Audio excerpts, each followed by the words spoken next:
Hello everybody, it is Elagatua. Welcome back. It's been a while, haven't seen you. But we've been waiting for all these tournaments to catch up with us, and we finally got a new game to talk about today. And this is a really good one. I think there's going to be a lot of interesting things to talk about, and I think the game itself is a pretty good quality game. This is going to be the Quack Cup 6 Round 3.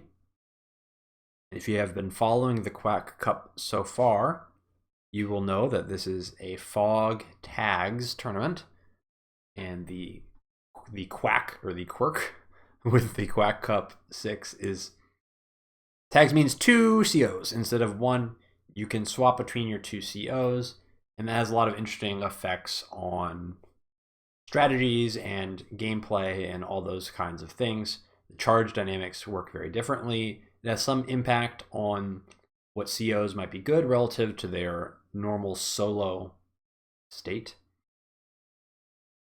And we're going to be playing today on a map called Chosen Reservoir. And I think Chosen Reservoir up there with Stalingrad as probably the top two, or among the top two or three most iconic, most famous, best maps in the history of Advanced Wars by Web for Fog at least. So we're playing the hits in this tournament because the game mode is so new. So we're changing up the game mode, but we're keeping the maps pretty well tread, and we know what we're getting out of these maps. And I've already done a breakdown of this map in another video in the Smacky Cup 4. I think it was round 4. I'm not completely sure, but I was playing against Jack Lehman in that one as a Von Bolt versus Olaf. And so if you want to check that one out, I will have a link to that in the description. But because I've already broken down this map in my usual detail, we will not be covering that again in this video. We will jump right into the CO discussion. And there's plenty to talk about with the COs here. And I'm going to show the list here on the screen. And I know this is a little bit of a lot to look at one time, but to make it a little more simple, we can look on the left side, and we've got the new tier 2 bunch. There's a couple of COs on the left that are not available on the right, and they are going to be Eagle, Nell, and Von Bolt, and Olaf. So kind of the new tier 2 crew plus Nell. And then on the right, it's tier 3 asterisk with a couple of additions.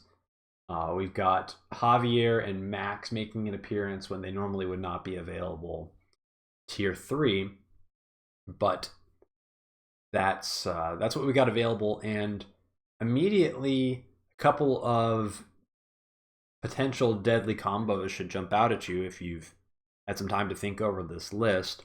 The most glaring one, and maybe the one that most immediately jumps out, is going to be the combo of Olaf and Drake. So this is a double global damage combo, and it's pretty strong on its face because it's very easy to execute, but it's especially deadly in tags because in tags you are going to be able to consistently generate more charge than you would be able to in a 1v1 game. Talked about this idea in some of the previous videos as well, but in tags, once you use a CO power, at the end of your turn, you have the ability to swap to your backup CO or whatever the reserve CO is.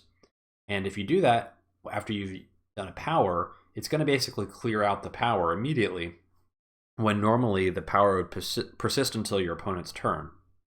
And what that allows you to do is build charge immediately after you use your CO power, because if your CO power was continuing until your opponent's turn, then any damage that your opponent did to you on that turn would not generate any charge because your power is still active. But that's not going to be happening in tags for the most part, and that favors COs that are very heavily dependent on their charge to get their damage done. And the global damage COs primarily fall into that category. So global damage spam is definitely an obvious strat that you can try to pull off. And if you do that, then Olaf and Drake is going to be your combo. But I do think that this combination of COs that were available to us in this round is probably the most interesting combination of COs that we've had so far in terms of maybe like competitive viability. I think in round 1, the tier 0 COs, I think at the end, I came away from that round thinking very strongly that if we're really try-harding, there's basically only one viable combo. And in round 2, there was a couple of combos that I think could work, but I still pretty strongly feel like the Javier pick was the easier one to execute, and I think it had a lot of success pretty much universally when it was played well. In this set of COs, I think there's a couple of different ideas that could be potentially very interesting. Obviously, we talked about the global damage, but there's some quirks as well. You've got Kindle available, and Kindle on very big maps is very, very strong because if you get a lot of properties, you get that superpower up, Kindle is going to be pretty much one-shotting anything that Kindle attacks with her units, and having that as a backup CO is actually very strong. And even Kindle with the CO power on a large map can be potentially pretty strong as well. So Kindle seems very interesting as a potential option, but being very cognizant of the potential for double global damage, I think a lot of people gravitated towards Von Bolt and Andy early on. You have Von Bolt with a really, really strong day-to-day power. That extra 10% damage boost gives you effectively 2 comm towers on this map, which lets you clear stuff off cities very efficiently, which is a very, very powerful thing, especially when this map involves often a lot of infantry fighting, and there's a lot of really high defense terrain as well. You park your infantry on that high defense terrain, and you can also clear enemy infantry off that high defense terrain very easily to be able to put your own stuff on there. It's a very deadly combination, and it's not super hard to execute as well. So especially early on in the round, we saw a lot of Von Bolt Andy going on, and that's probably the reason why. You get that really strong day-to-day, and then in the case that you're up against that double global damage, well, you've got Andy as the fallback that can mitigate that to some degree, and I think a lot of people felt like that was kind of the clear choice. But as the round went on, I did see some more tilt, I say, towards the double global damage strategy instead. And I'm not really sure if people just got tired of the Von Bolt Andy mirrors, or whether people are starting to think that, you know, the actual charge dynamics for these global damage COs can even overpower the repair abilities of Andy. But I did notice that shift. I'm not sure I necessarily agree with it. I do think that Von Bolt and Andy is pretty powerful. But in this matchup here, I am not going to be going for any of those COs. I'm going to be playing something completely unpicked by, I think, anybody else. I'm picking a combo that nobody else had tried, because this is the Quack Cup. I mean, the Quack Cup is all about testing stuff and experimenting with stuff, and so I don't really feel the pressure to play super optimally, super try-hardy. We're just going to do some conceptual stuff and try to provide some good, interesting matches for everybody to see what is possible with these tags. Because I do think that this concept has some value to it, and I do think that exploring it is worth doing, because I think there's maybe potential to include it in less quacky circumstances and situations, settings going forward. So with that little tease, let me switch over to the game, and we'll talk about what exactly I've done. Okay, so we've switched over to the game now, and before we get started, I wanted to at least give an introduction to my opponent. My opponent is going to be Matémon, and I'm not really familiar with this player before, but you can see that their record is pretty seriously good, and they're about a 1400 level fog player, and at least to me, it seems like they're kind of on the rise, so they may even get a little bit higher than that. So definitely an opponent to take seriously, and we're going to be expecting some good stuff from them. So let's talk about the CO matchup that we've actually got here. We've got, for our opponent, we have an Olaf and Kindle combination, which is, I think, another combination that hasn't been picked by anybody in this round before. But conceptually, I think it's a pretty cool and interesting combo. And when you're thinking about tags, you need to think about what is your early game CO and what is your late game CO, and how they're going to interact in every single phase of the game. And so with Olaf and Kindle, generally the early game CO is going to be Kindle, and that's going to be pretty good in the capture phase, because Kindle getting tanks on cities is very, very strong. It's very difficult to dislodge them. You are somewhat resilient against harassment, because if you have recons clearing infantry off cities, and then there's tanks there to counterattack them, then those tanks are going to be able to one-shot the recons very efficiently. So it never feels that great attacking into a Kindle in the early game. And then you get very early powers online, because you only have to fill up 3 bars to get Urban Blight. And I think the idea with this CO pairing is that you stay with Kindle, do some early brawling, get an early Urban Blight, and then switch over to Olaf, who should, have a decent amount of charge built up, and then you start to get into Winter Fury. And once you pop Winter Fury, you're back as Kindle, and by that time, Kindle's probably got an almost full bar, or at least close to it, and then you have kind of the finishing superpower that can kind of clear everything out. And so if you kind of set this up right, then you could potentially be able to fight against these Von Bolt Andy combinations. It does seem like kind of a counter pick to a Von Bolt Andy comp, provided you can survive the early game with Kindle with that extra firepower, and you can kind of fight off the Von Bolt harass. Then seems like conceptually it's well thought out, even though it's unconventional. And it's not putting all your eggs in one basket, because if you end up against Von Bolt Andy, well, you're not locked into that double global damage where Andy's going to be a really strong counter. You can actually just play Kindle as the superpower rather than the CO power, and that's going to limit the effectiveness of Andy to hard counter your damage source. So I think it's a pretty cool pick. I am going for another pick combination that nobody else chose. I'm going for Eagle Javier.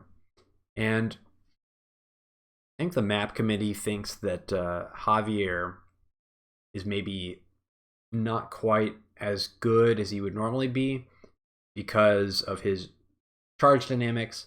Javier really wants to use CO power and then leave it up for their opponent's turn, because you get that big defensive bonus. So you want to really dissuade opponents from attacking into you, but if you're utilizing the swap mechanics, then your CO power gets canceled, so you can't really take advantage of that.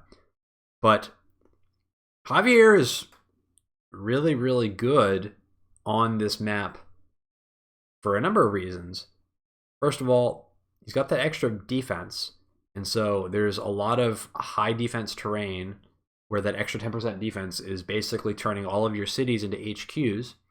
And 10% defense really, on a one tower map, it just really causes a lot of math problems for opponent recons if they don't have some sort of extra damage buff like Von Bolt, basically. Because 2 infantry cannot clear an infantry on a city. There's 0 chance of that happening. And even a recon plus an infantry against a plus 10 defense CO is going to be very unlikely to clear an infantry off a city with just those 2 units.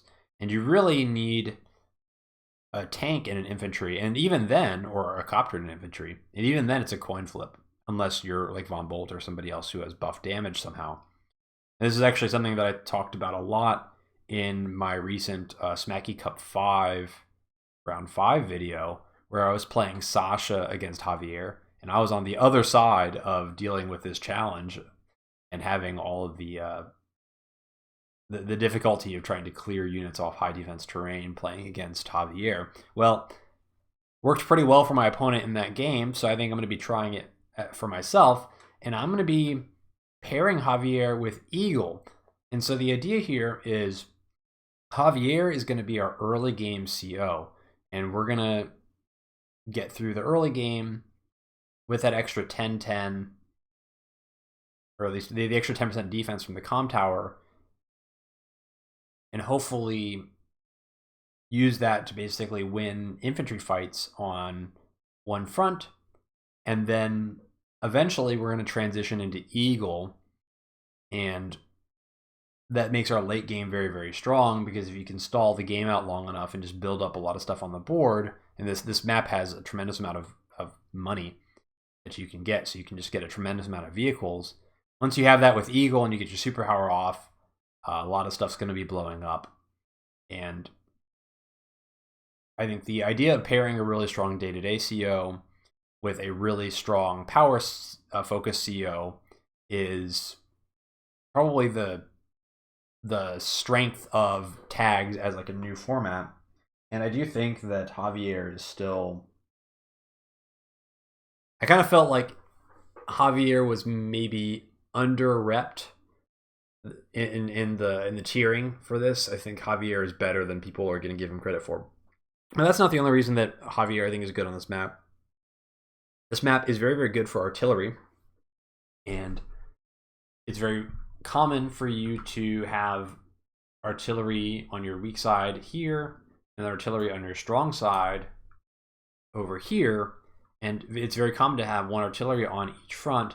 And so by playing as Javier, you get that baked in extra defense against ranged attacks, and that's actually very likely to be relevant on this map, because artillery is so core to the map, and it plays well with Javier, because Javier probably wants artillery of his own, and you need to build a wall in front of artillery, and Javier's walls with infantry, especially if you can control like some of these vertical lines here.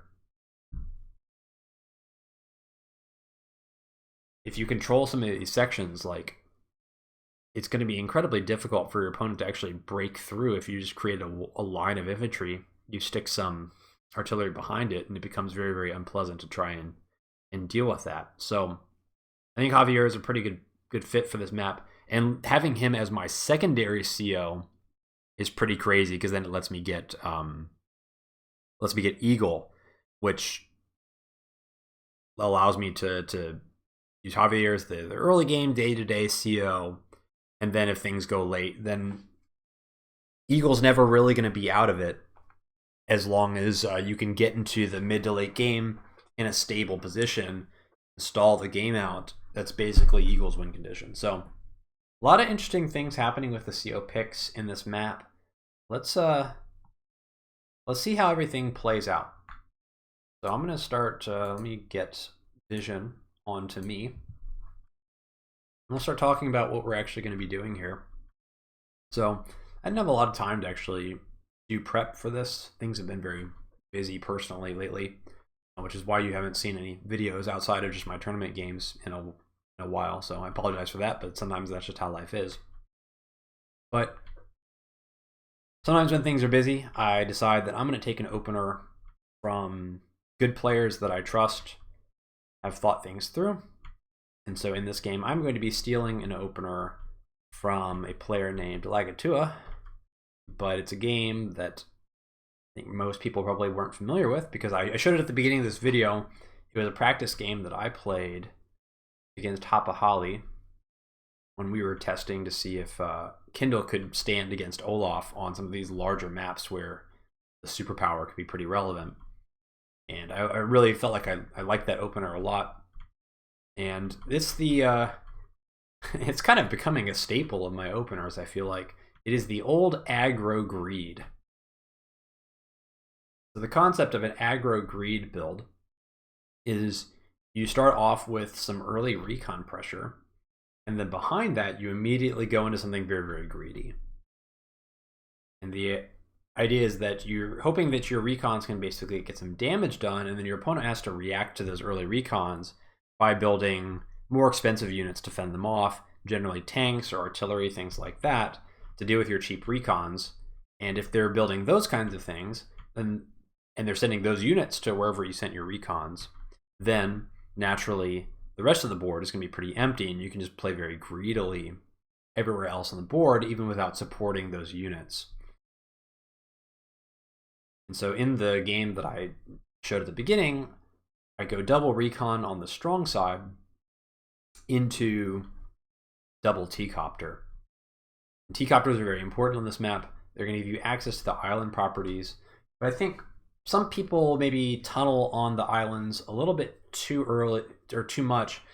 You don't need the islands necessarily right away. It's actually, I think, more important to lock down the line of contested properties on this line as best you can. And if you're able to do that, then you're free to send that T-copter down to take care of those islands. But you need to basically get enough strength catapulted to the front to be able to get those contested properties. Otherwise, if you lose your contested properties on one side and your opponent gets theirs, you may end up being able to keep even on income for a while because your island properties are making up for it. But eventually your opponent's going to get their islands too, and then they're still going to have their contested properties and you're still not going to have yours, and you're going to find yourself at a 3 to 4k deficit if things can get pretty bad. So you got to kind of manage the timing of going to the islands. But I'm hoping that by going early recons here, that I will be able to attack the weak side here and get some damage. And really what we're trying to focus on is we're trying to get this city. These recons are going to arrive at the time when this city is taken, and if there's not a tank there to defend against that, then we are going to be able to get a free infantry pickoff.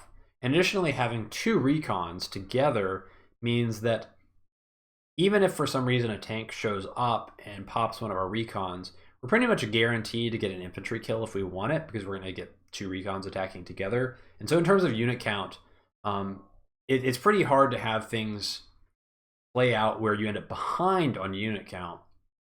You're going to get some damage done. At least you're going to remove one unit, and if you lose a recon in exchange, I mean, it's not great, but at least you're just trading money instead of units.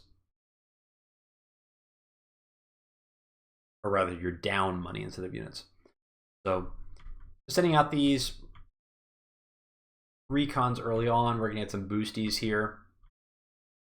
And this gets this cap one turn sooner, and then sets us up to get some more boosties next turn. And I like to push the strong side here because I'm using these recons to basically buy space, and I want to like defeat this. We'll see if the comm tower is open to cause trouble with, but I really want to get to like these two properties as quickly as possible. And if you just kind of capture everything naively along the way, it takes a really, really long time to get infantry all the way down here. So a lot of people send their first copter, their first T-copter this direction because you have access to both of these islands. And so it's kind of logical to send the T-copter there because you need more time to capture both of those. But I'm actually focusing on the contested properties first, and then there will be more time later on where I can get those islands at my leisure with my second T-copter that I'm going to be building this turn.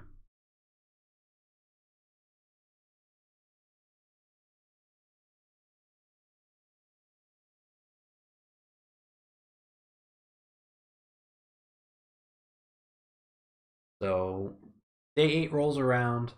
I haven't seen anything yet, but now is the time when we can start to put our recons in range and see what we're playing against and capture timings of our opponents. Wowie yowie. All right. Well, that is music to my ears.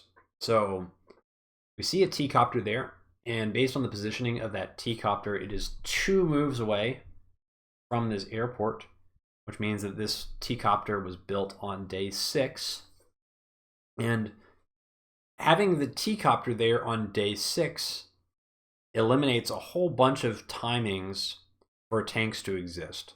Basically, you don't get enough money before day 6 to be able to afford a tank. You could afford a recon and then buy a T-copter on day 6. But you can't buy a tank and then buy a T-copter. So seeing this T-copter basically means that we have the green light to attack however we want next turn. And we're not going to be at any risk of getting counterattacked, which is something that we'd be worried about normally against Kindle, who is the primary CO here. One thing we do need to worry about, and I think actually one of the other reasons why this opener is very, very nice is our opponent might be considering to harass the comm tower.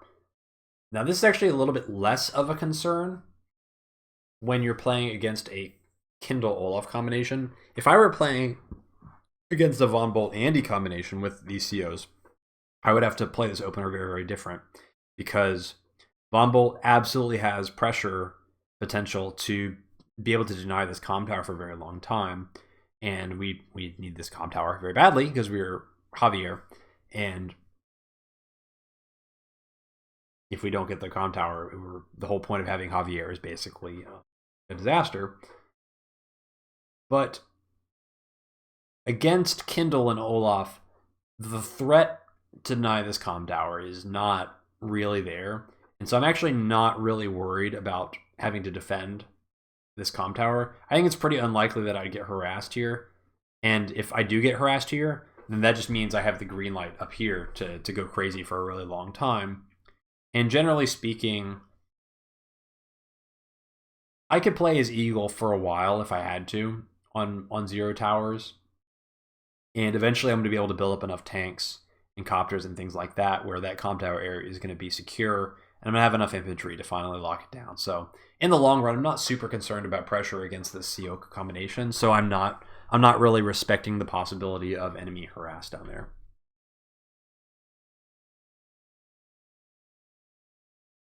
That being said, I am electing to play this a little bit safe. One thing I could have done is I could have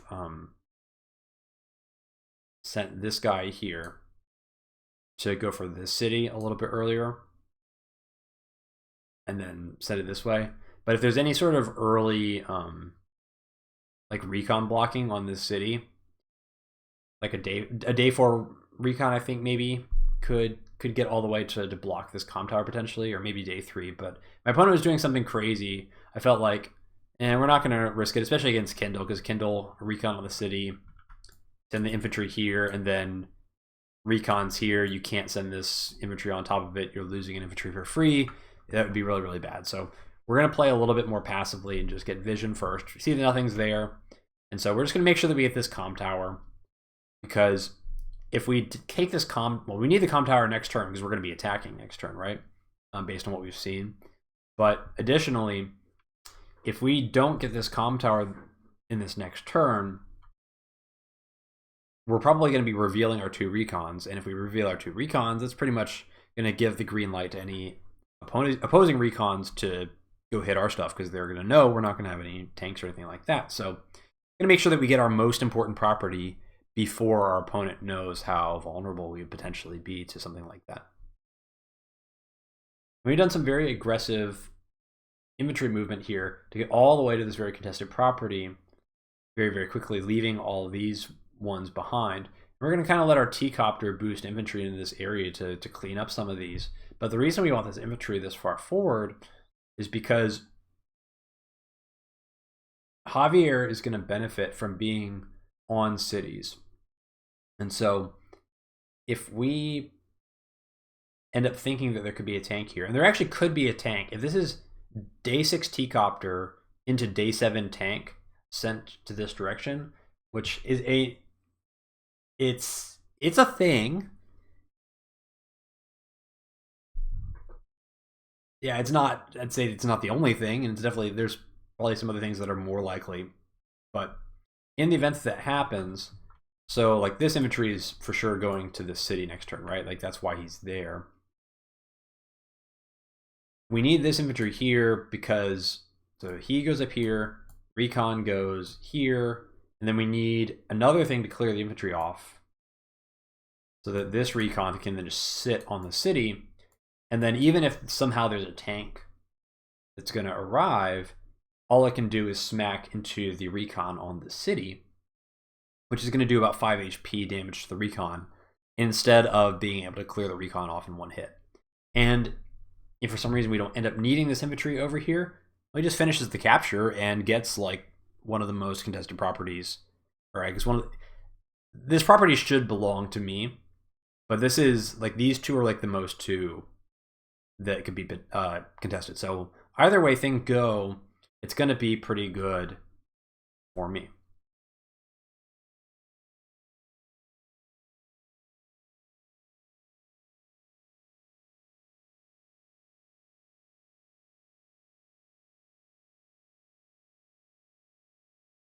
Now, seeing this T-copter, we're starting to feel pretty confident that our harass is going to be very effective up here. And if the harass is effective up here, then that means that all the attention of our opposing units are going to be directed this way.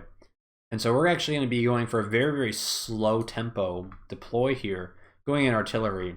And artillery, it's going to take a while to get down here, but I feel like by the time that there's any combat actually happening down here that involves more than just infantry, this artillery is going to have the time it needs to get in position to help me. And ultimately, we're going to try and secure these through speed, and we're going to try to secure these through brawling. And so an artillery is going to be have very good synergy with the terrain here with these vertical lines that we talked about in our defensive CO.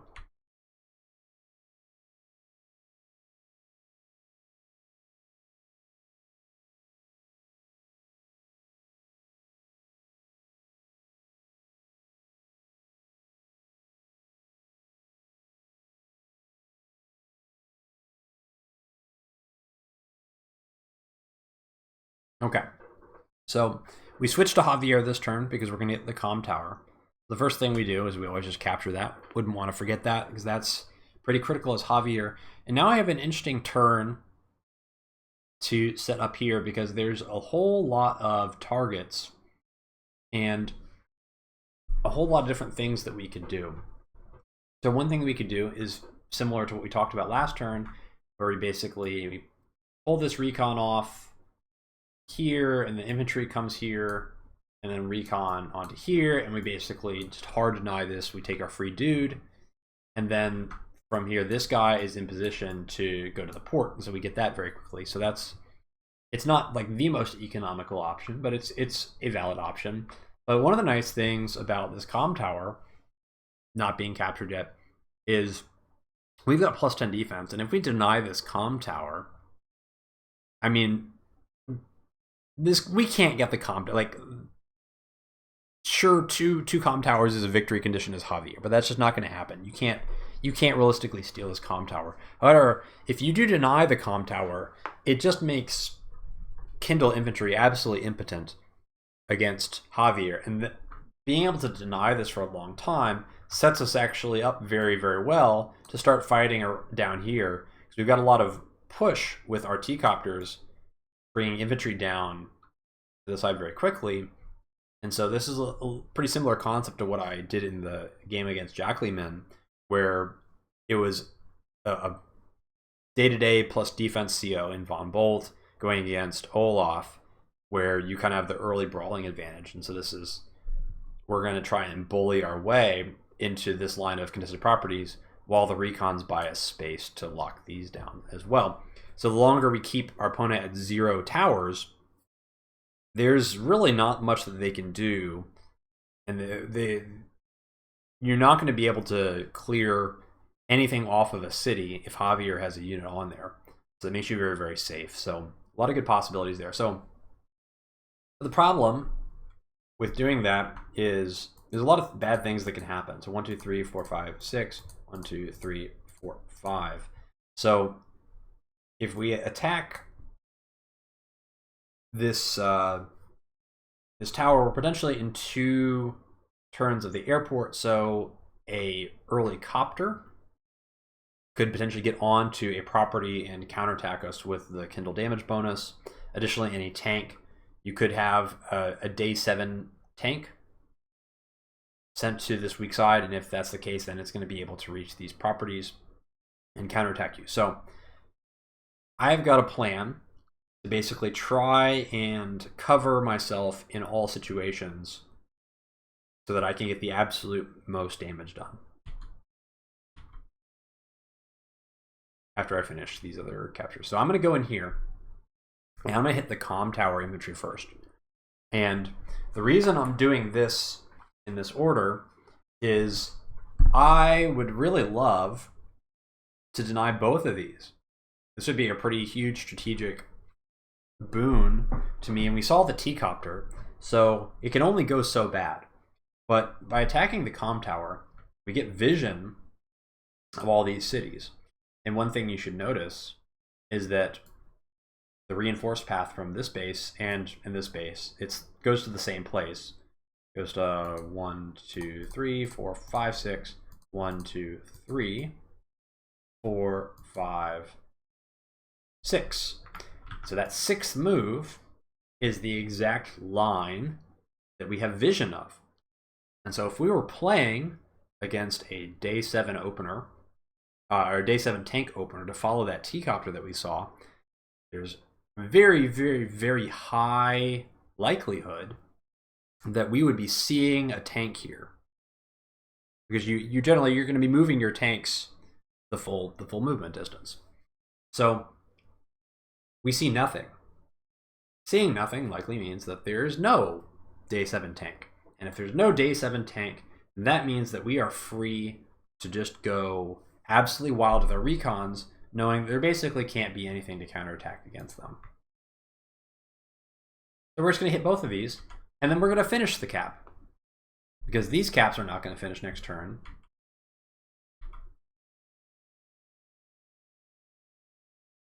And then if our opponent decides to continue capping these, maybe they've got a tank arriving the next turn. Well, that's fine. That's no problem at all, because this infantry goes here, this infantry denies here, and now we've traded, even in the worst case, we're trading 1 infantry for 1 infantry, or I guess technically 2 infantry for 2 infantry, right? But we're denying that comm tower, which provides a very large strategic window for us to get stuff done down here.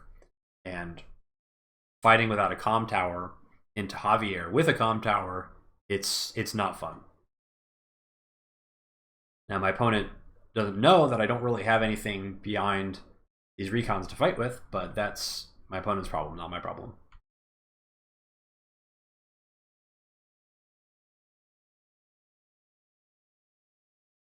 So strong tower, or strong side, T-copter. I don't know, all the letters got jumbled up there, but this movement is very nice because we get boosties, but then also now we're in 6 moves port. And so we kind of ignored this port for a while because it was more important to get our infantry launched forward to assist us with this assault. But now you see, like, for sure we're going to control this whole area. And now we can just go back and get the port later on, and it's still pretty efficient.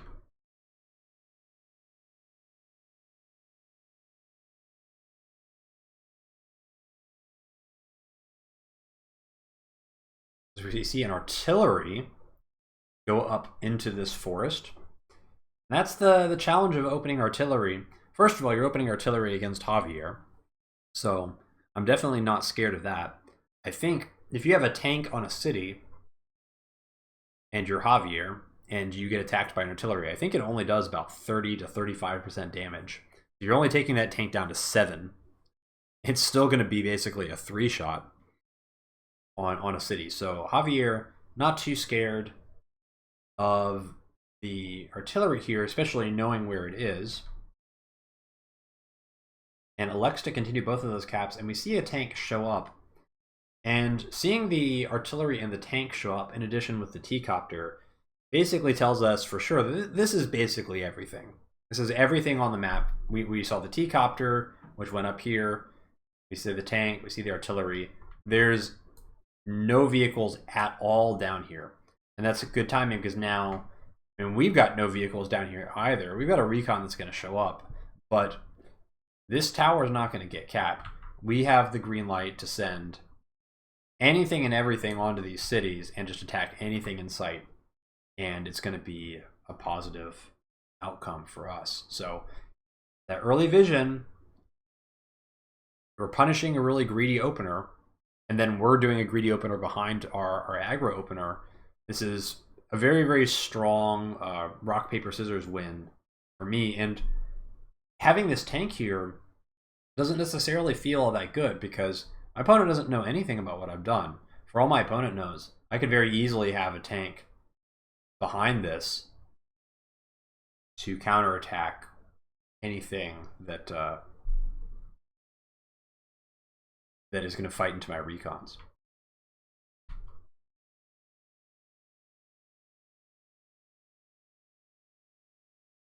So now, plan is going great. We see this, and this is a very strange thing to see. We see this city taken, and this is a pretty safe city for player one, so that's not too surprising. We see the city taken and no infantry there either, so likely the infantry has gone down to these woods. That's generally what happens there. We could try to capture this, and it'd be pretty strong, but we're not really set up to have a huge infantry fight yet. We'd rather secure this area. And then after we secure that area, then we can start looking at like this city as the next one. But if we just get like these two, and we deny this, by the time all is said and done, we're up 5k, which is a pretty massive difference. So we don't need to go for the home run. We can just play it a little more safe than that and focus on the objectives that we need to. But in the meantime, we're going to be clearing off those infantry. And so now we've cleared off, we've killed 2 infantry, we've exposed this infantry. This infantry is going to be in artillery range, which is fine because it's a trade. And the benefit of the trade is that there's not going to be a comm tower for our enemy for the next 2 turns. That gives us a window to cause a lot of trouble down here, as I mentioned before.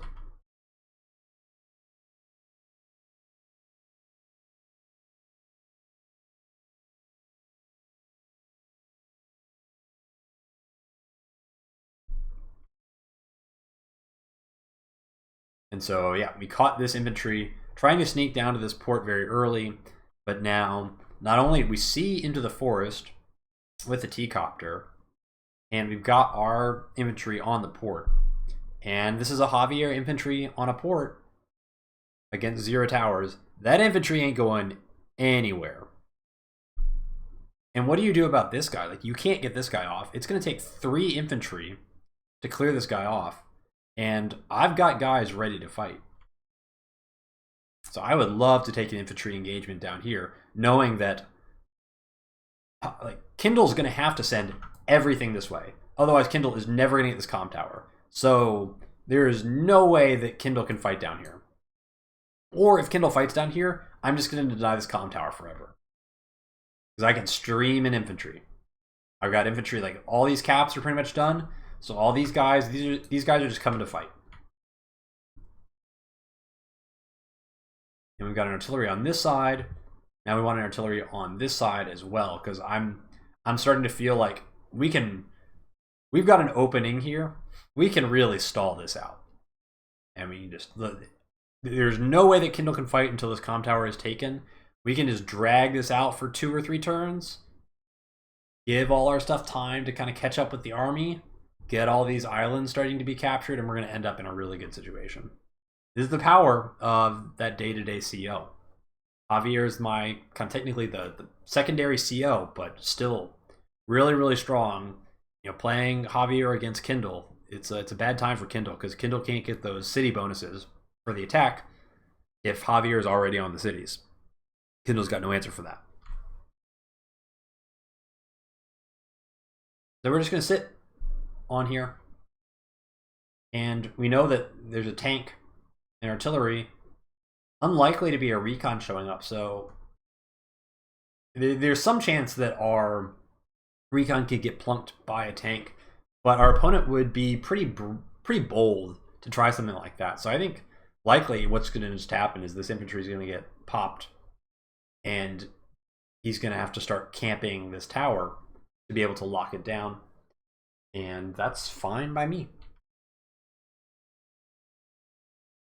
It sends an infantry, and you can see that just absolutely tickling and little more, and damages that guy, but takes more in counterattack damage. So this is exactly what we want to see on this weak side.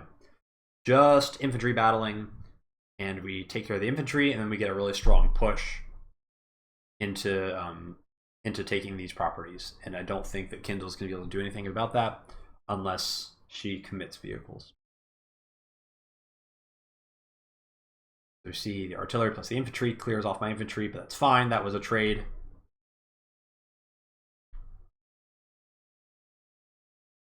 The tank elects to go on this city. This is a very defensive positioning for the tank, and that's fine. But we've got the handcuffs on. Kindle can't really... Kindle has to send everything here to get this comm tower.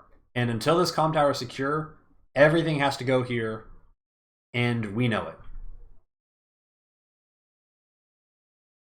And sending this artillery, or sending this T-copter to just guard the artillery, make sure it's safe.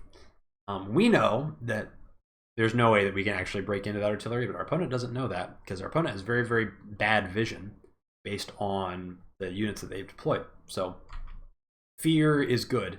You can kind of tell, like, okay, our opponent's a little bit worried about us denying this comm tower forever. And so maybe we can play a little bit loose and risky, having a good read on our opponent's mindset.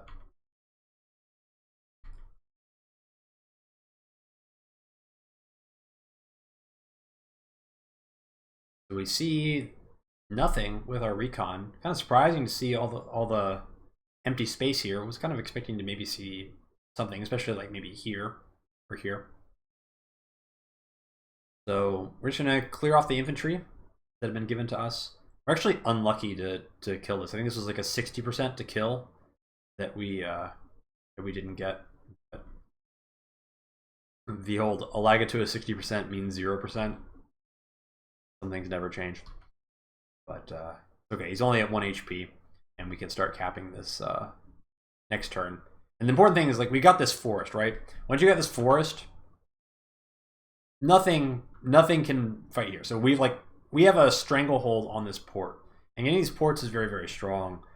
These ports, once you have them, you have a lot of good ways to defend them, because this forest really controls the choke, and you need air units, or you need anti-air to clear plus defense units. And by the way, no comm tower.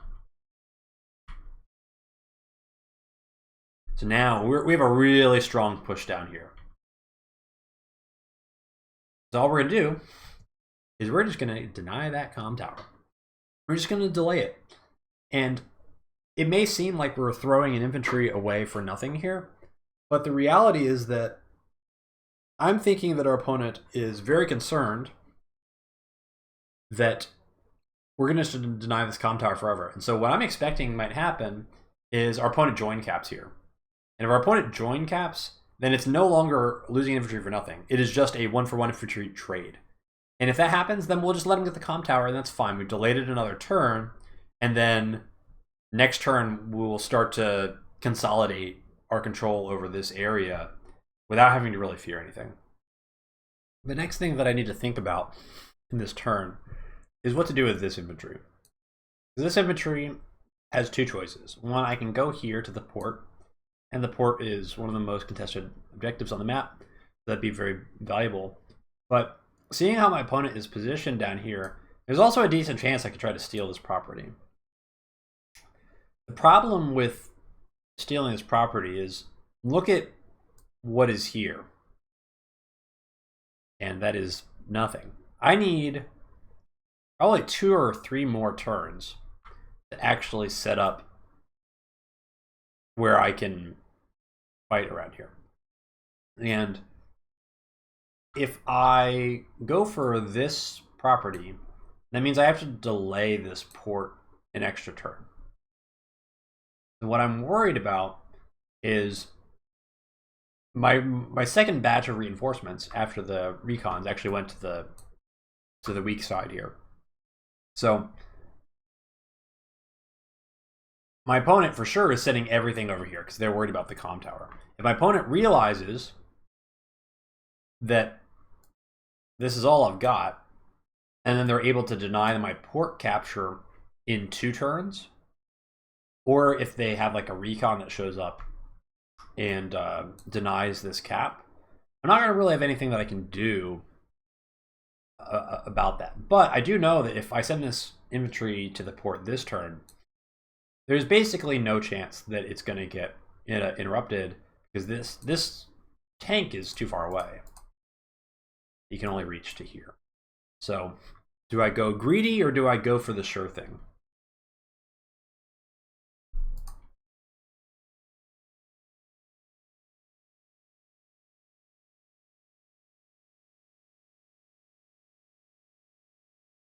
I'm going to elect to go for the sure thing here. We know for sure we're going to get these properties. At least in the next 2 to 3 turns. And once that happens, we're going to end up with a pretty nice income lead. But we want to play the tempo game.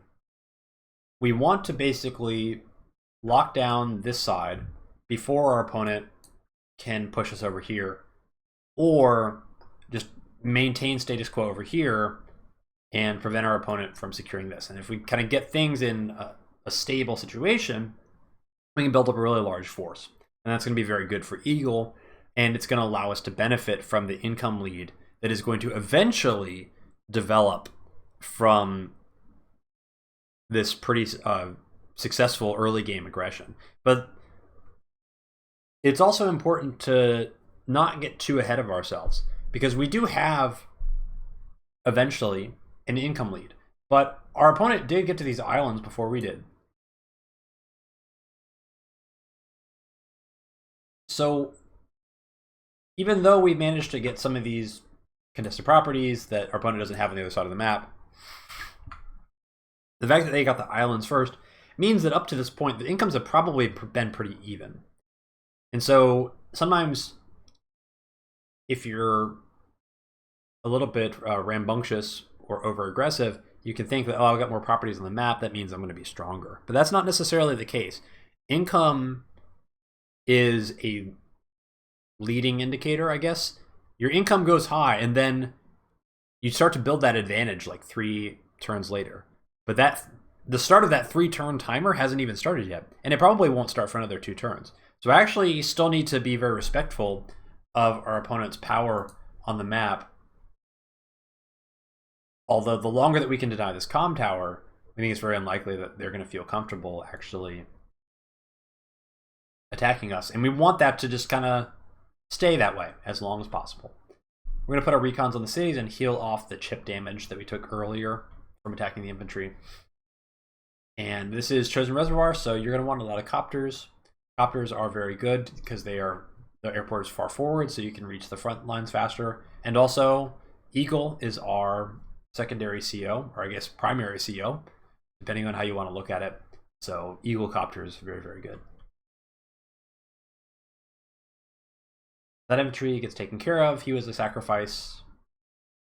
And we don't see a join cap, which I think is a little bit frustrating. I was kind of hoping that he would join cap there. Now, we still killed 2 infantry earlier, so now it's just kind of 2 infantry to 2 infantry. And I guess we won the fight down here, so I guess we're up in infantry, and there's another 1 HP infantry that ran away. But we can't funnel in infantry this comm tower forever. So we're eventually going to have to give up contesting it.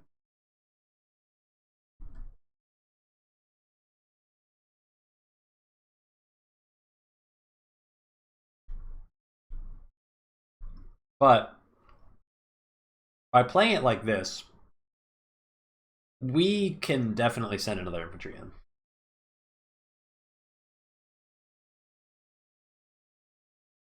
Because we're still not quite ready to fight yet. Like we just built our first tank on day 11, which is pretty crazy. And so this guy's gonna need a while to get to the front. So like we're starting to build up stuff here, but we still have more time. And we see nothing down here so far. So not really sure what's going on there. We send this guy down here and we still see nothing.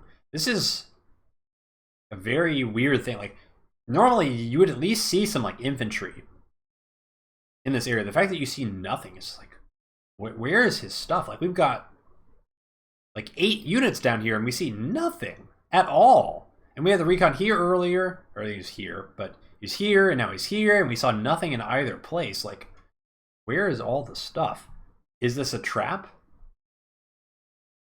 Is he just holding stuff like all the way back here with like a couple of recons to try and bait me into going for these like secondary cities? And then he's going to hit me with a counterattack? I'm not entirely sure. But what I am going to do is I'm going to build my wall here. So I'm going to really control this vertical line. This is a very, very strong position. If there's some sort of trap here, there's no way that it's going to be able to do anything without a comm tower against Javier's increased defense. It's very kind of methodical play. We're just going to consolidate these captures. These are the big objectives we want on this side. We've got these two. We get these two. And then eventually we're going to be up 4K, which is a pretty substantial lead.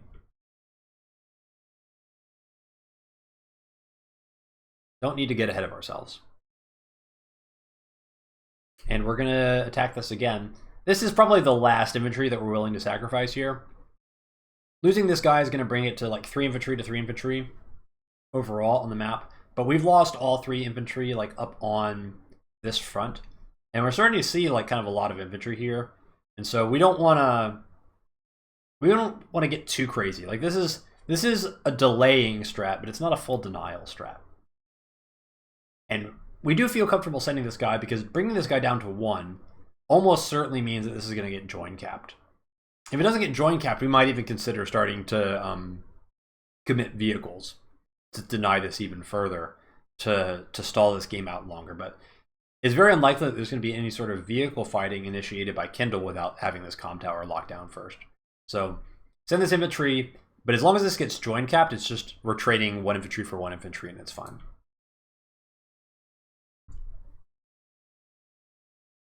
So I pull this anti-air down here thinking that maybe there's going to be copters that could show up here, because I haven't really seen anything else show up on this front either. So our opponent's done a pretty good job of conserving information and keeping me somewhat in the dark about what exactly they're doing.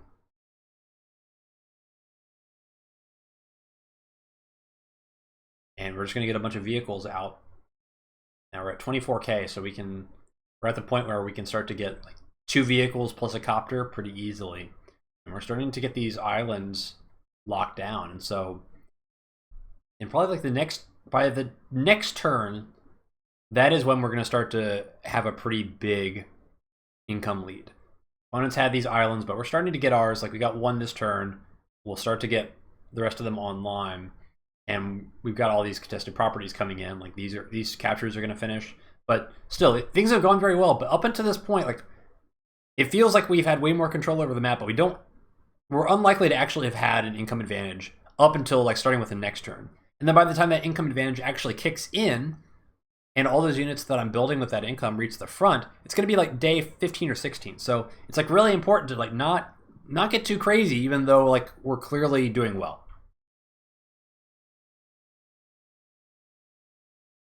We do see this get join capped, so that's perfect. That's exactly what we wanted. So that infantry did his job and traded for another infantry.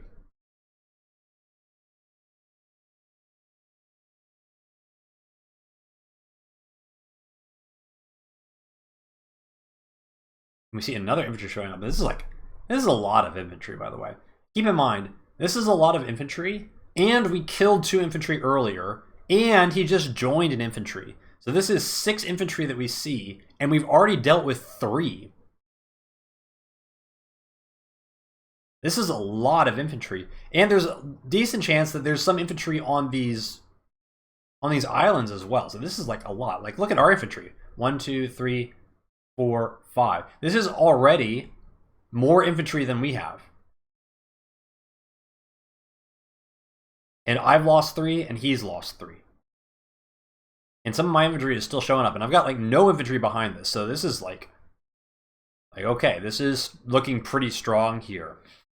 And especially seeing all this infantry combined with not seeing anything down here is like, okay. I'm pretty sure I understand which side you're committing to. We don't know for sure yet, but if I had to guess, it's looking like this area is going to be where the attack happens.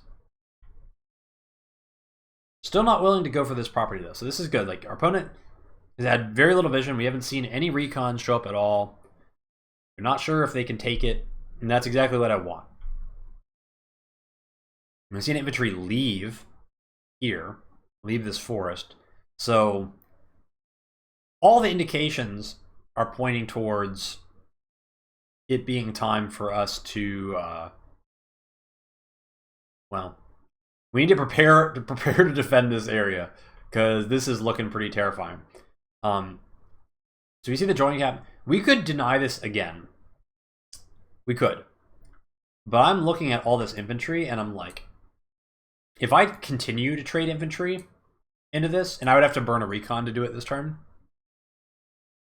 we could find ourselves in a situation where we get totally overrun in terms of just pure numbers on this side. So now is the time to chill.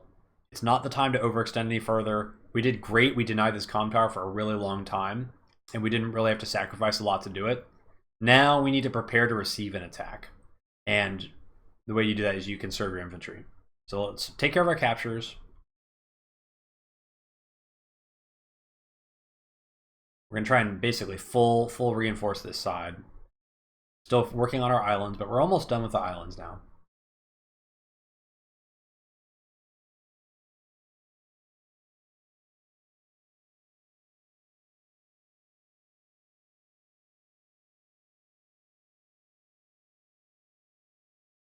Now we're set up, kind of defend our line here. This is a pretty strong position. A lot of high defense units.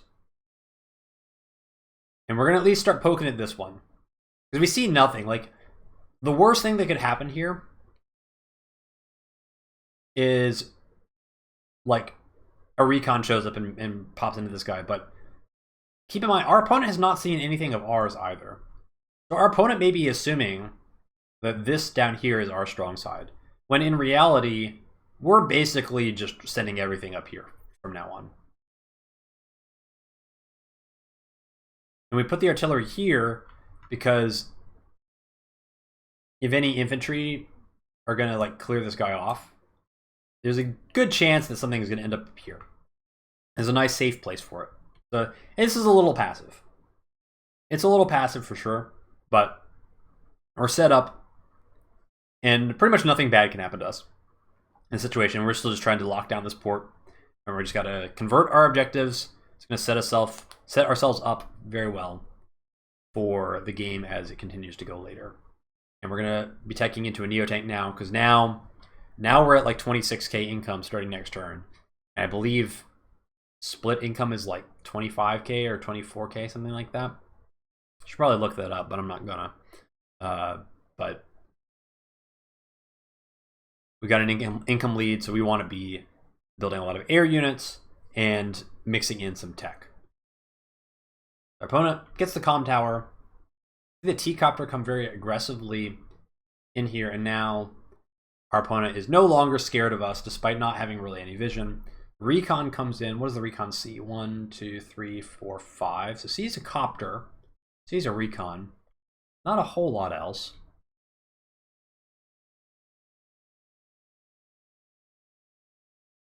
Oh my god, look at all this infantry. 1, 2, 3, 4, 5, 6, 7. And we saw one go into the forest. 8. 8 infantry. How many do we have? 1, 2, 3, 4, 5 still. So we're... This is like danger, danger, danger. We see no infantry down here. We see a massive amount of infantry. Way more infantry than should be up here. This is way more infantry than you should have. So I'm kind of thinking like, okay, is he just pulling like everything up in this direction? Because this is... The math ain't mathin' here.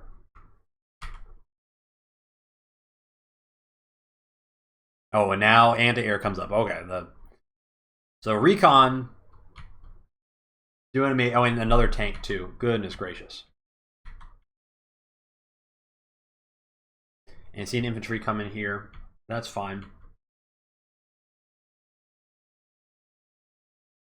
Okay. Well, now it should be very, very, very clear what kind of situation we're in. Our opponent's been clearly building up on this strong side, and there's going to be a ferocious attack this way. And we're decently set up for it. Like we've not been like committing too much stuff to this side.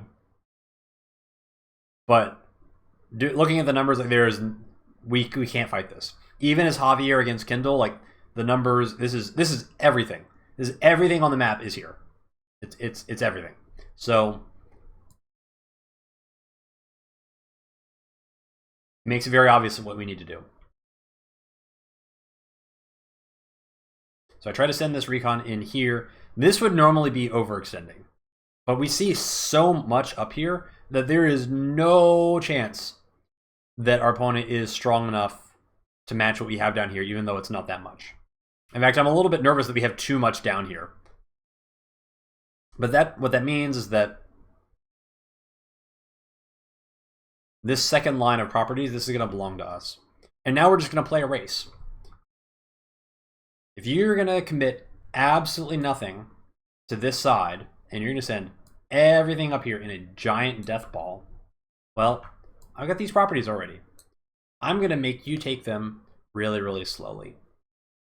And I'm going to take these properties faster than you can take these properties. And I'm going to run away.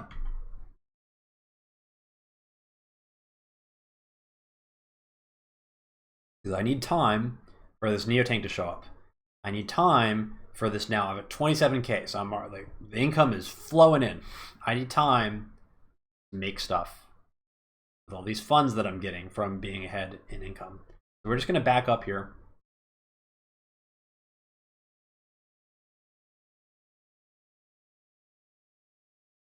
And I'm going to build a black boat on this port. Because this infantry is in position to capture it. And I'm just going to build a black boat there. You can't do anything about that. It's a Javier black boat on a port. Good luck. And we're just going to try and take as much time as possible. Delay the fight as long as possible. Only trade infantry to the extent that we can. Because infantry fighting is not going to build charge. And so the longer that there's no powers involved in this game, it's just Kindle fighting against plus 10 defense.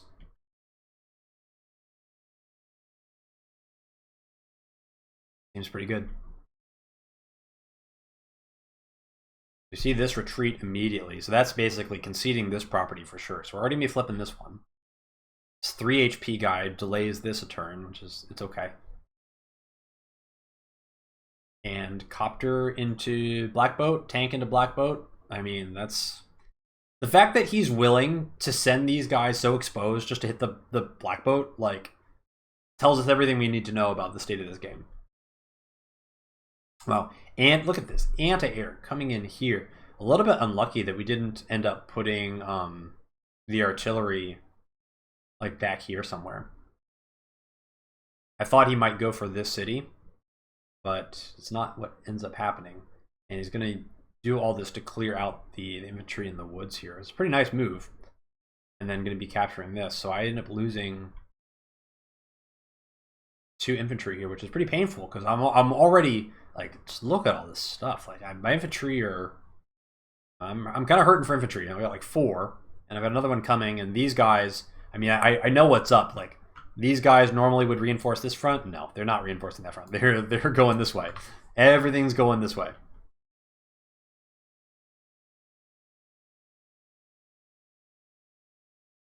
Man, look at all this stuff. Look at it. There's a lot of stuff.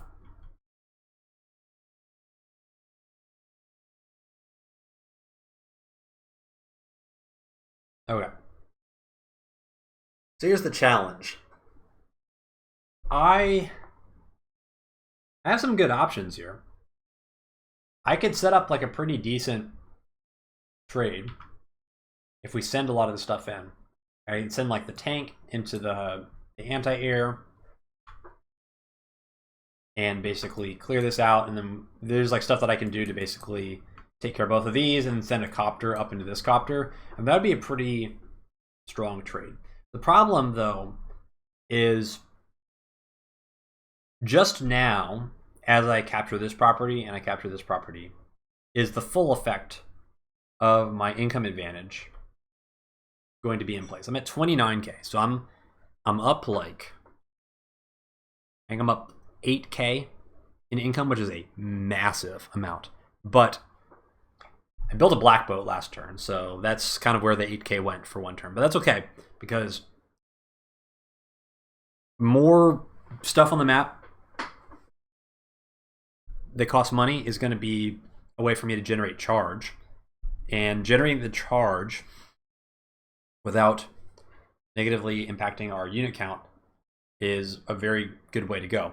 That's always the challenge of like converting income lead into other stuff is if you get too far behind on income count or on unit count, then that extra income doesn't necessarily help you if you've only got tech units, because you're going to be sending neotanks into infantry and stuff like that. And that's not really that efficient. So having that port there, pretty good use of income, and then we repair it. So now it's back to full HP, and it's just using more of the gobs of money that we have. And it feels inefficient, but the reality is now he can't capture that. And so every turn he's not capturing this, like we're winning the race more and more and more. It's very clear, like even this property that would normally be, like this is maybe even the last contested property on this side that generally you would ever be able to get if like your opponent just elects not to defend this side at all. Well, it seems really likely that we're going to be able to get this property. So the race is being won, but instead I'm just going to play it pretty safe here. That recon had chip damage on him, so that tank one-shotting him it wasn't quite a guarantee, but it was very, very, very likely. And we're just going to leave. And I want to get further confirmation that nothing is happening down here.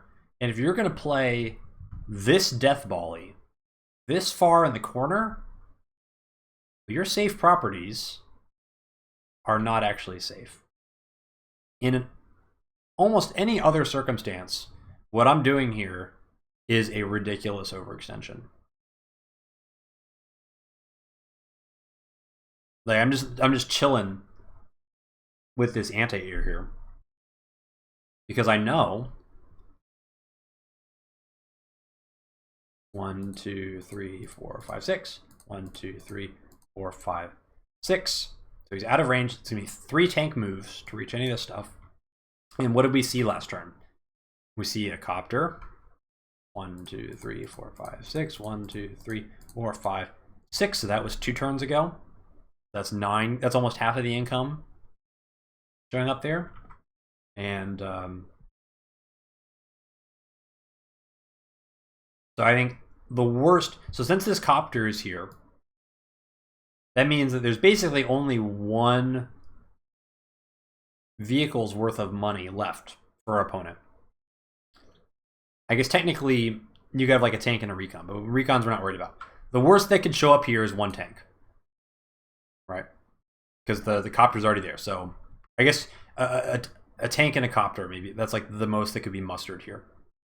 So,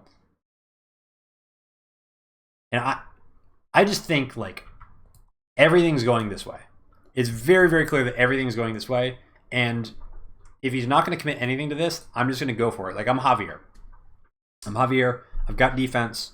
You want to send stuff into my infantry wall, then let's fight. But I'm going for it now, and I'm just You're gonna have to show me something on this weak side in order to make me stop. And until you do, I'm running away. Because every turn that we're only fighting with infantry is another turn that I'm getting 8,000 more in income. And I'm also retreating really far back. Like, okay, if you want to fight me, you're going to fight within 2 tank moves of these bases. And then actually, I put this black boat here, so it makes it really difficult to clear this tank. Because if you want to hit the tank, you got to send a copter here, and you've got to send other vehicles like in these 2 spots, which makes it like really, really vulnerable to counterattack. And then I'm just going to build another black boat. This is a little bit crazy. If I didn't have such a massive income lead, I would not be able to do something like this. But I feel like really confident, like I'm definitely getting this property. I'm basically guaranteed to get this property. There's even a chance I could get this property. It's pretty wild. I mean, I'm going to lose this one, but it's okay. Like we're still going to be way ahead in the race. And when is my opponent ever going to be able to clear this guy off of the port? And we don't go all the way in trying to fight this. Not only because the numbers aren't in our favor, but we don't want to give our opponent charge. And we're starting to get to the point in the game where it becomes less of a battle about armies and more of a charge management game. We've been having a lot of infantry fighting up to this point, but pretty soon the vehicles are going to start smashing into each other, and those charge bars are going to start filling up real fast. And so I need to time it right, because Javier has been very good so far in this game, but we've got so much money, we've got so much air units, we've got so much stuff that can create charge really quickly. It's almost time for Eagle. So we need to make sure that we transition at the right time. Lose the city. This one gets captured. Black boat takes some more damage. Black boat takes some damage.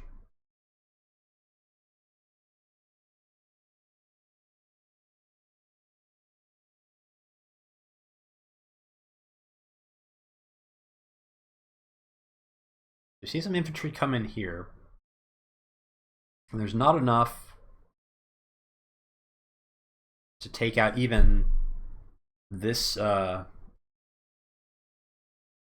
this infantry on the city.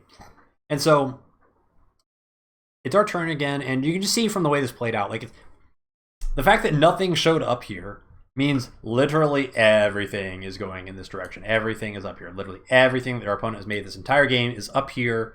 There is like 3 infantry down here, and that's all that they've got, which means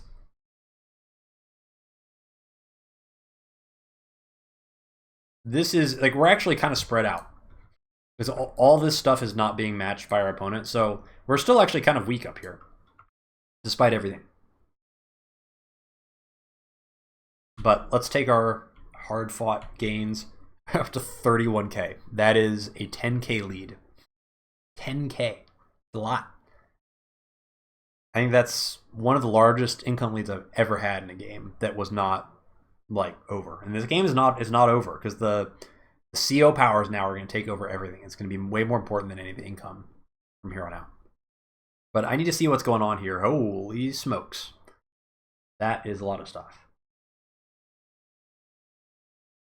So I see the recon here. We already picked off 1 recon. We only see another one. Kind of love to take out this recon too. But I think that we can actually afford to give up these cities. I'm going to go ahead and take him out. And these guys are kind of sacrifices. You see the charge bars are starting to fill up a little bit. And so with these units, for sure, if my opponent wants to burn the Kindle CO power, that's going to be available for the next turn. So I need to assume that that's likely to happen. And what we want to do, after we finish trading some infantry here,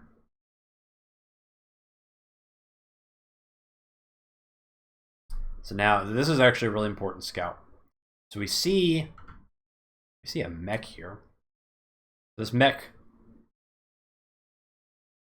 This is last turn's tank, last turn's B-copter, and this mech was also last turn's mech because it got T-coptered all the way to here. So this is basically 100% of the income from our opponent last turn. So finally, we've created enough of a threat down here that now our opponent has to basically reinforce in this direction. But it's very obvious that before last turn, 100% of everything was going this way. So now that we've kind of re-diverted the flow, as long as we just don't get completely wiped out up here, then the game's going to stall with like a 10k income lead, and then it's just attrition is going to favor me very, very strongly, as long as I just don't totally get wiped out. So it's like, all I need to do is not get completely destroyed. But look at all this freaking infantry. 1, 2, 3, 4, 5, 6, 7, 8, 9, 10 infantry. How many do I have? 1, 2, 3, 4, 5, 6, and some more coming. This is so much stuff. So we gotta be careful. One thing I would love to do is I would love to be able to go in here and get my CO power. If we get my CO power, then it's going to be very difficult to counterattack. But I'm not really set up well to aggressively go in here. I'm a little bit too far back, and there's just a little bit too much stuff here. So what I want to do is I kind of want to let my opponent kill this stuff. This is all going to die for sure. Nothing we can do about it. Hopefully my opponent will burn CO power. And then I'm going to set up stuff on this back line here and make it so that if you kill this stuff, I'm going to get some set up for a nice counterattack the following turn, and potentially, well, we'll see how this all plays out first. First of all, we set up this stuff down here, anticipating that what's likely to happen is that this copter is going to come in, take out this infantry, and the tank's going to come in and hit the anti-air. So this artillery is going to be ready to counter that.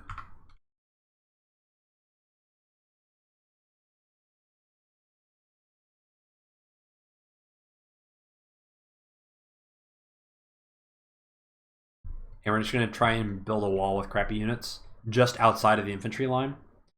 Neotank here is a blocker. Going to make it pretty safe for this this artillery.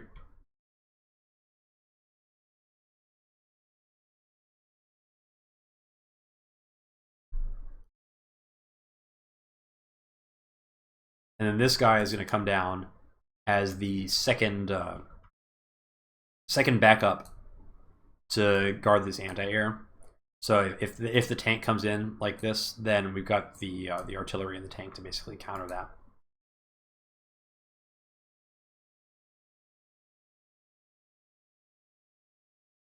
And now, so it didn't show up here in the replay viewer, but if you look here, I've switched to Eagle. I've switched to Eagle because I think I'm about to take a beating. But I need Eagle to start getting charge, even though I'm losing my defensive bonus, which is not great. It's going to make it easier for my opponent to get through some of these units that are on cities, but it's already going to be easy because my opponent has the ability to have Kindle seal power this turn. But the idea is Kindle's going to, if Kindle powers, I'm going to take a lot of damage. Eagle's going to get a lot of charge. Then maybe the next turn, I either disengage or do like a small amount of fighting to bump up the charge a little bit. Because after Kindle uses a CO power, then we're going to be playing its Olaf. And the ultimate objective is we need to make sure that we get Eagle Lightning Strike before Olaf gets Winter Fury. And so by switching this turn, this sets us up with the best chance to end up with enough charge to make that happen. And as soon as we get lightning strike, like, look at all these copters. Like this, we're gonna be really, really strong against this. But if we have to delay until after like a Winter Fury, then this game's gonna go on for a lot longer, and we're still gonna be in a pretty good shape because we're up 10k. So like we can kind of afford to throw a pretty decent amount. But there's so many infantry up here that, like, you know, I don't think our opponent's going to be equalizing anytime soon, but you know, potentially in 3 to 4 turns, like, they could, you know, get a lot of that back if the fight doesn't go very well for me. So trying to set up for a win condition. We denied a lot of vision to our opponent as well, so this turn's going to be pretty tricky for them. Our opponent doesn't know that we're going to have the Neo tank, doesn't know that we're going to have the artillery here, doesn't know about all this stuff that we have back here. Really hasn't had good vision the entire game. Not a whole lot of knowledge about like which side we're strong. But it is also kind of nice that Kindle has to use this artillery to take out this tank, because now CO power is available, and that CO power would have taken 7, or it would have taken the tank down to 7 without giving me the charge for losing that last 3 points of health. But now, if you look at how we're set up, like, we are set up perfectly to not get harmed badly by this CO power that's coming. So there's the recon, and okay, we're going in. He is going in, takes out the T-copter. I like that too. That's 5k of charge. T-copter's value is not really that important, but giving me 5k charge is a huge deal. So I like that. And looks like that artillery, maybe we were a bit overconfident here. Here comes the CO power. Anti-air comes in. The nice thing about this power going off now is Olaf's not getting charged for any of this.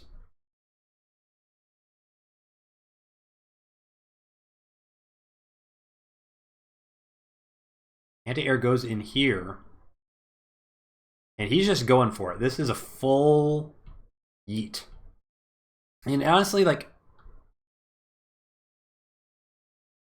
sometimes yeets are stupid. This is a very sensible yeet. Like, this is the ultimate death ball. Like, you see how much I've committed down here. If I've committed 1 or 2 more vehicles down here, then I can't fight against this. So it makes sense, and you're down 10k, so you got to make something happen. So this is a very reasonable play. You see an APC, which is kind of wild. Something gets unloaded into that forest.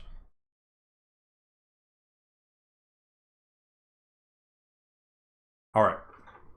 So now we have a very interesting turn. We just took a absolute beating. We're 55k to 17k. Ouch. That doesn't feel great. Now, admittedly, we've taken 7,500 in black boat damage. And that's also known as free charge meter. And 5k of that is in T-copter. So, like, not all of that is, like, fighting for stuff. And clearly we are set up to get a lot of damage, as both of these anti-airs are. To call them exposed, I think, is not sufficiently doing it justice. And this copter obviously is totally sacked as well. But we've taken a beating, and Olaf, I don't think we can't really see the power. But Olaf is at about 18k, and this power is actually not active. This is a replay viewer bug. So we Kindle's the reserve CO now. This power got cleared. Olaf is active. There's no power. So Olaf's going to be receiving charge for whatever damage we do this turn. We need to get lightning strike this turn. Question is, can we? So let's start there. In planning this turn, I leave this as an exercise for you. This shouldn't be an especially hard one. But let's look at our charge. We need 81k, and we're at 43k, which means we need about 38k of charge generated this turn by the time all of our fighting is done in order to be able to activate Lightning Strike. And if we activate Lightning Strike, there's a good chance we're going to be having a pretty good time. So I guess my question at the beginning is, can I get it? What do you think? I will give you 5 seconds to ponder it before I explain whether I can or cannot.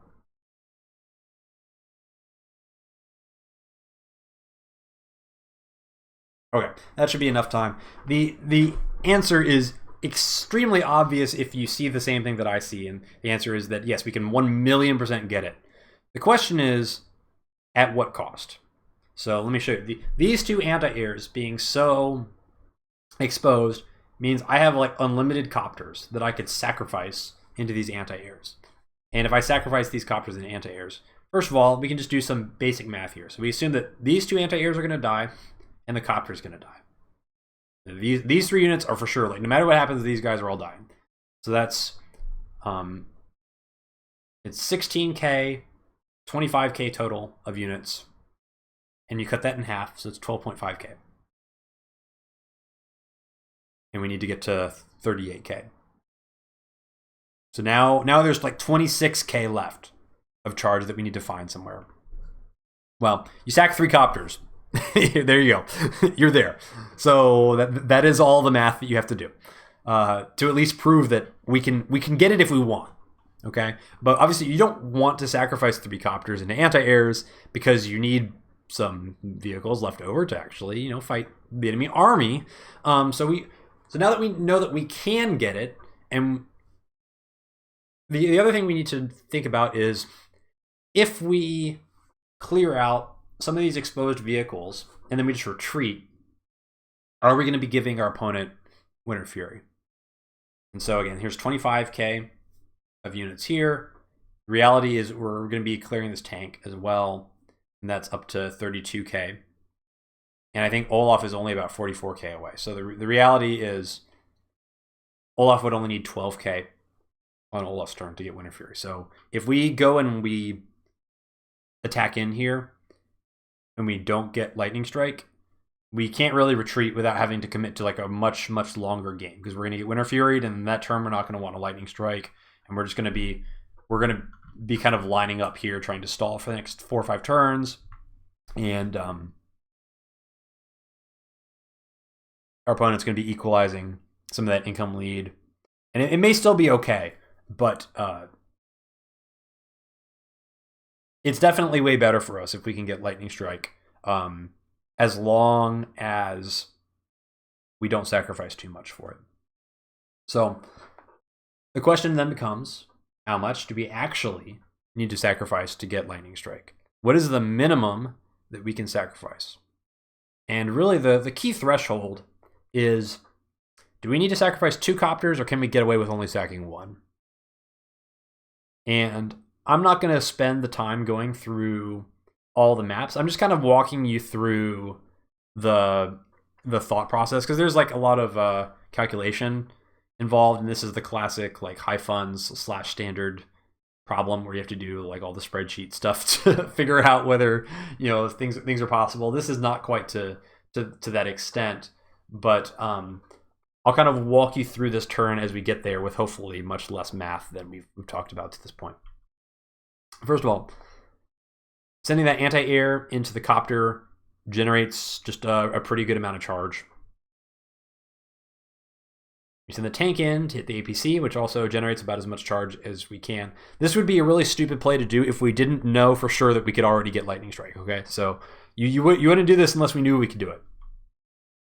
Then we're going to clear off the infantry, because we need to get vision. We know that there's a tank here, we just can't see it yet.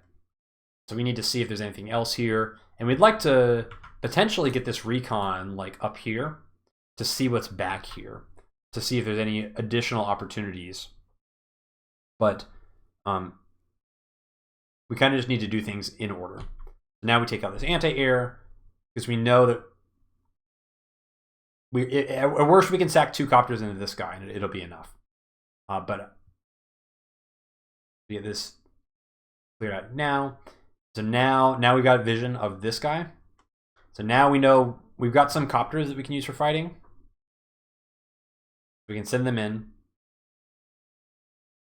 And now this gets us even more charge. We can clear this guy out. This is a guaranteed. This opens up some space here. Now we're going to do our copter sack. So now we're already starting to get pretty close. Like we're about 12K away. And we know we're not going to need more than that. And the reason we know that we're going to be safe is because if worst comes to worst, like we're going to need a little bit more charge from this copter going into here. Right, so that's going to clear. But if for some reason we screwed up the calculations, in the very worst case, we can always send this anti-air into this tank. We can always send this recon into this tank. And that for sure will cover the difference. Okay, so we can kind of do this stuff incrementally, knowing that even if we mess something up, like it's still not going to be like a game-losing throw where we're off by like 100 charge or something like that. It's kind of fun. We can can heal our copter that got sacked with the black boats.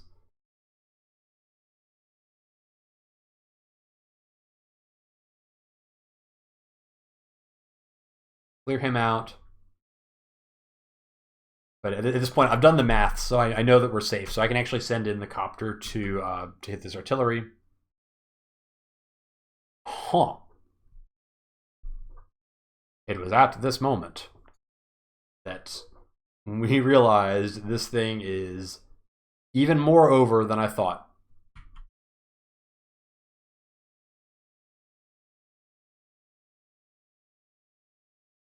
Just so now we know we're like close enough. We're less than 1K away. There's a million ways we can get the 1K. Like we can send this recon into the T-copter if we absolutely have to. I elect to just finish off the APC. We do a little bit more infantry fighting. And there we go. So we had a lot of wiggle room there. Like, sure, our last attack got us exactly there, but we also have this infantry up here. We could squeeze out a little bit more, and we could have used these recons differently to generate more charge if we had needed to. So we probably could have squeaked out about 5K more in charge, and even more if we had sacked the anti-air. So there was there's no way that we weren't going to get lightning strike. And at this point, our opponent was watching the game, and they're like, "Yeah, this is going to be ending." So I don't get to finally play the entire lightning strike out, sadly, but that's okay. So you can see what was left over here, but yeah, this was going to be pretty bloody, as Neo tank's going to be going into this tank most likely. I've got this copter now is in range. These 3 copters are going to do a lot. You know, these 2 anti-air very likely to obviously one of them is for sure hitting the bomber, and we got these guys coming in from the north. So there's I don't know I don't know exactly how much would have been left over, but likely no more than like maybe 1 or 2 vehicles and 1 or 2 infantry. It would have been absolutely done. And then we've got the artillery down here to clean up this and this recon. Not necessarily sure what I would have done with him, but this was going to be pretty bloody, and obviously there's a 10K income lead on top of all of that, so this game was definitely over. But what a cool game. Like, this is one of the cooler games I think I've played in a long time. Eagle games are always very, very tactical, like this, where you kind of need to play more passively than you'd like to really get the advantage. And the CO pairing that I came up with actually worked the way that I had planned, which was really fun. Where I got a really big early game lead with Javier. Opening, I won the rock paper scissors really hard, and opened a big lead, and then Eagle late game power took over and basically iced it. But I want to step back a little bit. I really think that our opponent in this game did a lot of really good things. And I want to kind of call it out. So what my opponent did is basically all the infantry, like look at this, like all this infantry is going this way. So since all the infantry to make a gigantic death ball on this side and commits virtually nothing here. And a lot of players would try to defend these properties and just get absolutely rolled. And a lot of players would not realize how vulnerable this weak side was, because there's only infantry here, and would not be aggressive enough to exploit the timing of properties that are normally safe properties and be willing to go in that deep. Because generally you don't want to do that. If you're doing that, you're overextending and you're potentially throwing away the game. But my opponent created like a lot of, you know, non-traditional decisions that kind of changed the rules a little bit. And I think that's like, it would have worked really well against a whole lot of players. But I had the vision, and I honestly think I had the stronger CO picks for most of this game. And it was just a little bit too much. And if I had not built up such a strong income lead, then I think our opponent, you know, would have been able to utilize the CO powers a lot more. But they basically got put in a situation where they had to commit, like on this turn. Well, first of all, they're a little bit unlucky. Like this bomber, I didn't know this bomber was here. This bomber, like what if this bomber's here? Like this Neotank is totally exposed. Like this Neotank could have very easily died. Now, if that happens, then I get lightning strike like even easier. But nonetheless, like that would have been a pretty big loss to lose the Neotank like that. So really good anticipation by my opponent to expect the Neotank and to be able to tech into the bomber when, I mean, it was only 24k, so they needed to save a little bit of money. When did the bomber get built? So let's see. So yeah, saved like 4k coming in day 15, expecting that, oh, you know, he's gonna have a Neotank. I need a bomber on the front lines really fast. So I mean, that's like really good, and the concept is really strong, and all the decisions were kind of forced by the way that the game played out, but they were the correct decisions. So I don't feel like my opponent did anything wrong. With, I mean, I think ultimately they needed a little bit more balance down here, because eventually I just kind of overwhelmed this and took a lot of properties I shouldn't have been able to get. So you need to commit a little more to prevent someone from doing something like that. But you know, death balling is good, and I think there's a lot of good ideas here, and especially like I really like. So it's this turn. So he doesn't attack into this tank because he doesn't want to give me any more charge, because he knows that if he attacks in the tank, then I basically have the green light to attack into his ball and then use CO power as Javier, which is going to be very difficult to counterattack into me if that happens. Although I think maybe in retrospect, even with CO power, me attacking into this as Javier might have been pretty painful, because I would have just been overwhelmed. But it's really good awareness of like the CO charge and not giving your opponent power. Like I see players mess this up all the time. So really, really well aware of that, using the CO power and then flipping and just being like, well, unfortunately, I think committed a little bit too much. I think, going for the break. I think once this happened, I kind of set up a difficult dilemma for my opponent where it's like, I'm eagle now.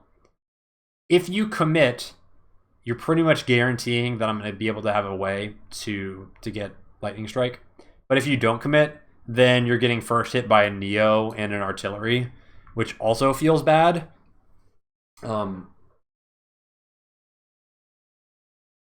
So I don't know. I don't think, and then like obviously the longer that the game stalls out, you're just getting totally decimated by the income disadvantage, which kind of, it doesn't give you the luxury of sitting around. But I think if the incomes were more even by this point, and maybe instead of having like these cities, if he was able to defend like maybe these cities, he's only down 6k rather than 10k. I think maybe you stop here and you bait the Neotank in,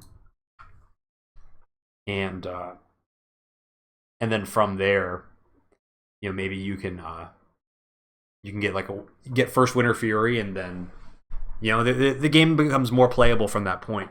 But as it was, the income advantage forced the full commitment. The full commitment opened the door for lightning strike, and the lightning strike then closed the door once again.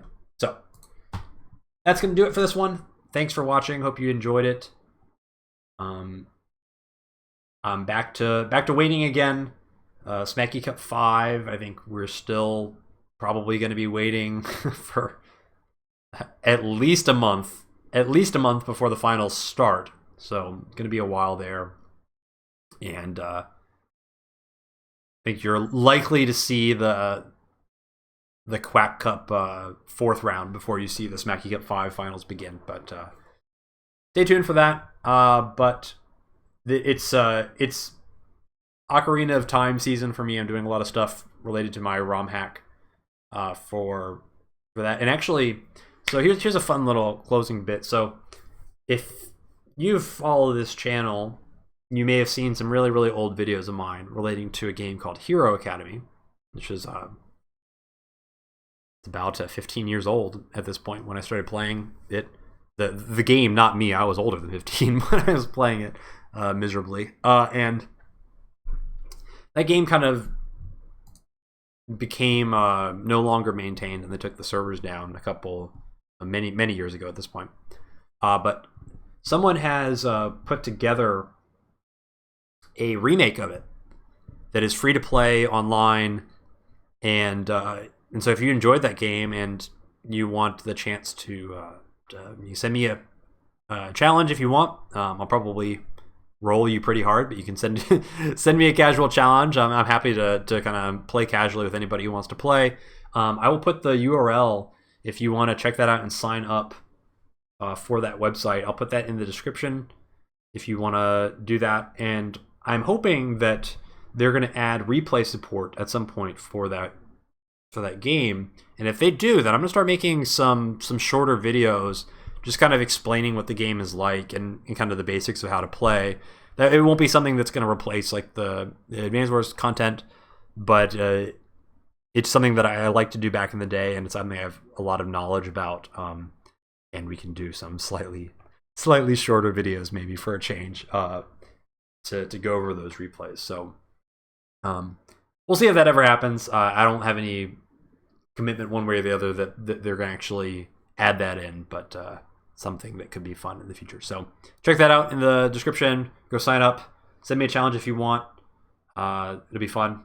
Maybe looking forward to playing some more people, getting some more people to see that game's out there. Because for a fan like Remake, it's really, really well done.